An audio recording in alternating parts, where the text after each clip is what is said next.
I'm really pleased to be joined on the Crispin Flintoff show for the very first time. Mark Seddon. How you doing, Mark? How are you, Crispin? Very good to see you.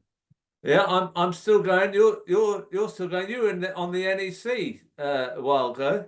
Yes, I was. I was lucky enough to have the surname beginning with an S, so I sat next to Shawcroft and Skinner. So Skinner, Dennis, taught me all I needed to know. Never sure impugn people's motives, he said. So as long as you didn't impugn people's motives, you could get away with most things. The thing that has struck me this week is the UN meeting that we were worried about because of what David Lammy was saying about rockets, giving rockets to Ukraine.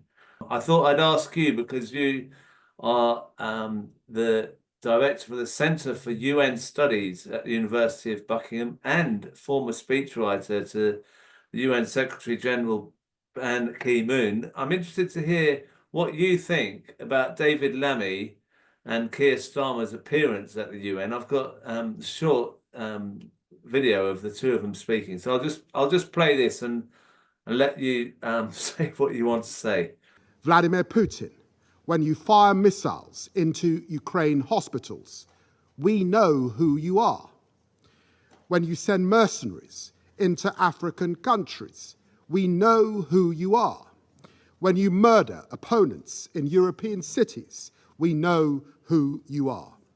Your invasion is in your own interests, yours alone, to expand your mafia state into a mafia empire, an empire built on corruption, robbing from the Russian people as well as Ukraine, an empire built on crushing dissent, courageous opponents like Navalny, an empire built on lies, spreading disinformation at home and abroad to sow disorder. Mr. President, I speak not only as a Briton, as a Londoner, and as a Foreign Secretary, but I say to the Russian representative on his phone as I speak, that I stand here also as a black man whose ancestors were taken in chains from Africa at the barrel of a gun to be enslaved, whose ancestors rose up and fought in a great rebellion of the enslaved. Imperialism, I know it when I see it, and I will call it out for what it is. Russia's invasion of Ukraine is illegal. It threatens global security. It's caused colossal human suffering. Over 35,000 civilians have been killed or injured, 6 million forced to flee, and almost 20,000 Ukrainian children forcefully deported, kidnapped, to put it bluntly. I think of Yaroslav Basilovich, whose wife and 3 daughters were killed earlier this month by a Russian strike on civilians in Lviv. And I wonder how Russia can show its face in this building. 600,000 Russian soldiers have been killed or wounded in this war. And for what?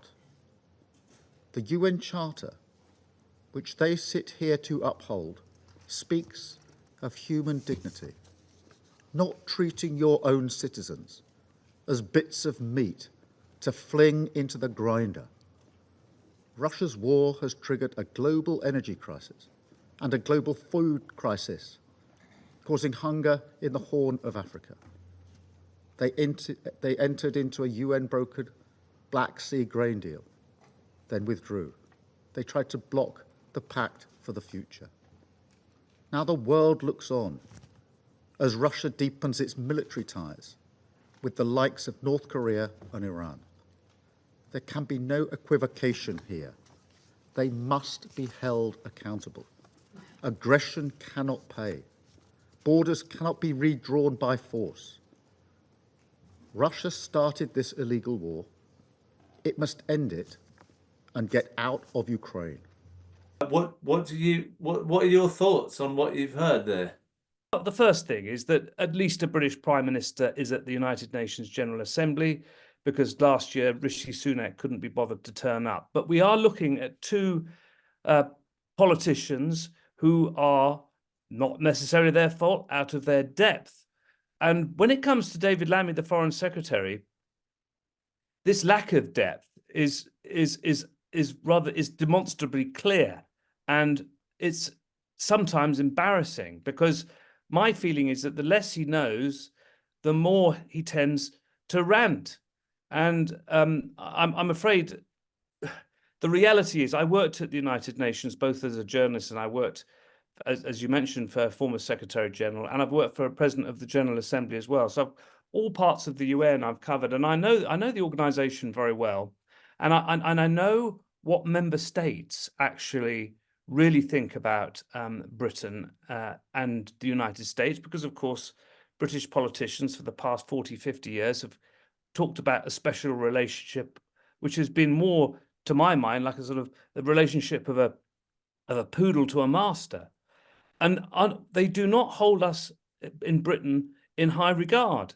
And principally, and you could see it from the David Lammy speech, because it was high on octane and criticizing Russia for many good reasons. But none of those reasons are applied to Israel. And this is where it all falls apart, because you cannot criticize Russia for breaking the UN Charter and at the next moment abstain when it comes to a UN General Assembly vote, essentially supporting the right of a state of Palestine to exist, which is under international law. So what we have seen is this a kind of hypocrisy, really, this double standards between an occupation in Ukraine, which we don't like, and we will arm the Ukrainians, and an occupation in Palestine, well, actually, we're prepared to arm the occupiers. And the occupation of the Palestinian territories has gone on a lot longer, is far more brutal, and has killed many, many more people. So, it is pretty depressing, really, because also, the reality of the United Nations, it's only ever really as effective as its members allow it to be. And the most powerful members, because of the post-Second World War settlement, are America, Russia, China, Britain, and France, the permanent five. And the veto is being used constantly, both by Russia and America, and Britain has been very often supporting America, especially over Israel-Palestine. So we have been helping to paralyze the United Nations, and the Global South is looking at us as perfidious. I've got Palestinian friends who say to me, Crispin, they say, well, I really hate Britain more than any other country. And I say, why is that? Because the British created this situation in Palestine, Israel. And when Lammy talks about imperialism and lectures the Russians, it's a bit bloody rich, frankly. But Britain created the situation, and British politicians are very well aware of what has happened over the past 70 to 100 years in the Middle East. Americans aren't. So they can be excused a little. That's what my Palestinian friends tell me. So all in all, yeah, it's not good. We are still being seen as being on the side of Netanyahu and his murderous attempts to extend a war right across the Middle East now. I mean, what's your view on what you do at the United Nations? I mean, they seem to be performing to the cameras, grandstanding. In some way, he was telling off the Russian guy for being on his phone.